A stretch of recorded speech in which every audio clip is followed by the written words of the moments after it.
ప్రపంచ చరిత్రలో ఒక అరుదైనటువంటి ఘట్టం కిందన చూడాలా కుంభమేళ అనేటటువంటిది.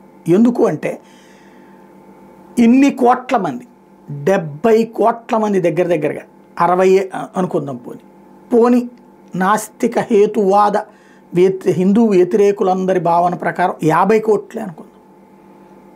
ఒక యూరప్ ఖండపు జనాభా అంతమంది కేవలం 45 రోజుల్లో సంక్రాంతితో ప్రారంభమై శివరాత్రితో ముగిసినటువంటి ఈ 45 రోజుల్లో ఒక నగరం దగ్గరికి వెళ్ళి అంతమంది స్నానమాచరించడం జరిగిందా ప్రపంచంలో ఎక్కడన్నా? అక్కడి నుంచి కోట్లాది మంది అటు అయోధ్య కావచ్చు, కోట్లాది మంది అటు కాశీకి కావచ్చు వెళ్ళడం ఎక్కడైనా జరిగిందా? అంతంత దూరాలు ప్రయాణం చేయటం, దానికోసం 3 రోజులు 5 రోజులు 7 రోజులు 10 రోజులు ప్రత్యేకించి అదే పని మీదన వెళ్ళడం జరిగిందా ప్రపంచంలో ఎక్కడైనా ఈవెంట్? ఇన్ని కోట్ల మంది, ఇది గుర్తుపెట్టుకోవాలి ఇక్కడ. ఎందుకంటే మక్కా యాత్రకి జెరూసలేం యాత్రకి వెళ్ళే వాళ్ళు ఉంటారు, నో డౌట్.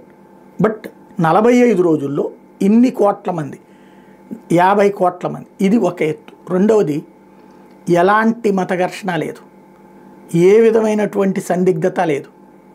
వెళ్ళారు, దర్శనం చేసుకున్నారు, వచ్చారు. చిన్నపాటి సమస్యలు ఎప్పుడూ ఉంటాయి, జర్నీ అన్న తర్వాత సమస్య లేకుండా ఉండవు. అలాగే అక్కడ అన్ని కోట్ల మందికి అకామిడేట్ చేయటం, ఉండటం, తినటం, తిరగటం, దర్శనాలు చేసుకోవడం, రావడం, ఇదేమన్నా ఆషామాషి వ్యవహారమా?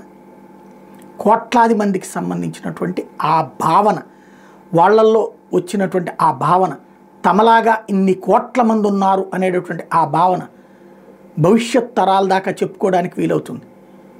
అలాగే ఆ ప్రాంతంలో ఉపాధి అవకాశాలు ఎన్ని వచ్చినాయి, ఎన్ని లక్షల మంది బాగుపడ్డారు, ఎన్ని కోట్ల రూపాయల ఆర్థిక వ్యవస్థ తిరిగింది, ఇవన్నీ లెక్కేస్తే ప్రపంచ చరిత్రలోనే అరుదైన ఘట్టం కుంభమేళ అవుతుంది. సరైనటువంటి రూట్లో రాస్తే ఒక కావ్యం అవుతుంది.